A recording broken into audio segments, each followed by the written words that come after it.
rënit.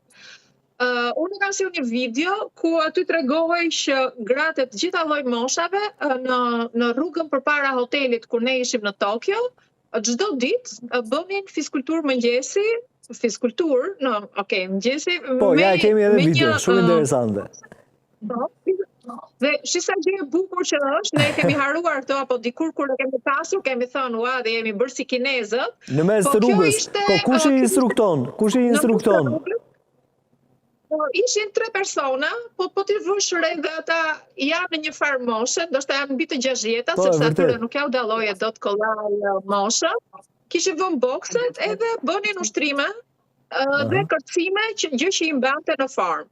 Po përveç kësaj, dhe mbi të gjitha dua të them, kjo është një dukuri të jetë aziatike, sepse këtë dukuri e kemi vënë re në Kinë, e kemi vënë re në Hong Kong, e kemi vënë re në Vietnam, pra në kulturën aziatike komunitetet që merren me aktivitet fizik janë një gjë normale. Po gjëja tjetër që unë doja të thoja dhe më ka bërë shumë përshtypje ka qenë që në momentin e parë që ne kemi zbritur në aeroport në Osaka, kam parë 2-3 gra në moshë që pa frikë duhet ishin veç 70 vjeç, që merreshin me pastrimin e letrave që mund të ishin hedhur në tokë në aeroport. Dhe gjithandej unë shikoja, për shembull në mëngjes kur ne dilnim, të moshuara që shoqëronin fëmijët e vegjël që bënin ekskursion, ose gratë e moshuara që merreshin me fëmijët nëpër biblioteka. Kishte një ndërthurje shumë të madhe të moshës së tretë me fëmijët, që kanë përshtypjen është një simbiozë që ushqet njëra tjetrën.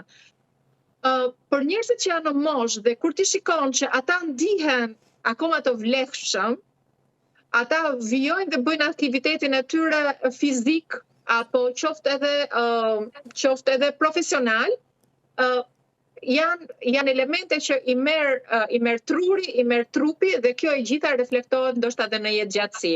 Pra ata ndihen të dobishëm. Madje në Japoni nuk ekzistonte siç e kemi ne në Perëndim koncepti i të dalit në pension. Ata thjesht ndryshonin ritmin e jetës, sepse fillonin dhe thjesht ishin asistent apo ndihmonin komunitete të ndryshme.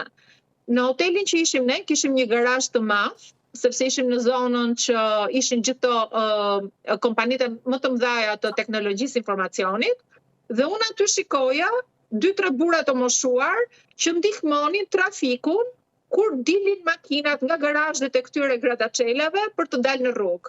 Pra të moshuarit aty ishin të jetë aktiv. E kuptova.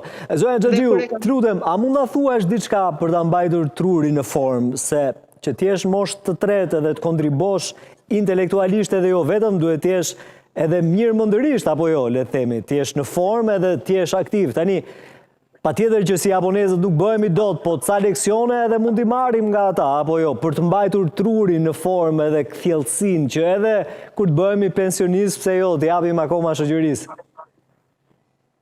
Po mendoj, dëgjoj, s'kishte gjë më të bukur se sa të gjesh ikigain. Edhe kjo ishte një nga gjërat që mua më bëri përshtypje.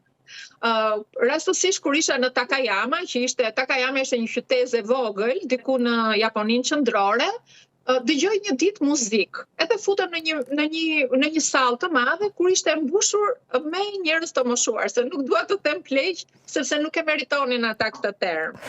Dhe ishin aty, disa ishin duke luajtur një lojë tipike japoneze, disa të tjerë duke lexuar, disa të tjerë duke biseduar, dhe rastësisht takova një burr që quhej Hiroshi dhe ishte 101 vjeç. Edhe e pyeta, kush është sekreti që juve jetoni ka gjatë? Dhe di çfarë më tha? Jeta e thjeshtë, tha. Po? Ushqimi i lehtë. Po? Kam buzëqeshur, jam munduar të buzëqesh gjithë jetën. Edhe kur ka momente stresi, tha, dal në verandën time, në oborin tim, dhe kur shikoj atë lulen që lulëzon, dhe them, ka akoma jetë për mua, dhe ndërkohë, tha, unë tha kam qenë parukier, dhe këtë zanat që kam, vijoj që ta ushtroj tek njerëzit e komunitetit tim. Ata ishin të organizuar të moshuarit atje, ishin të organizuar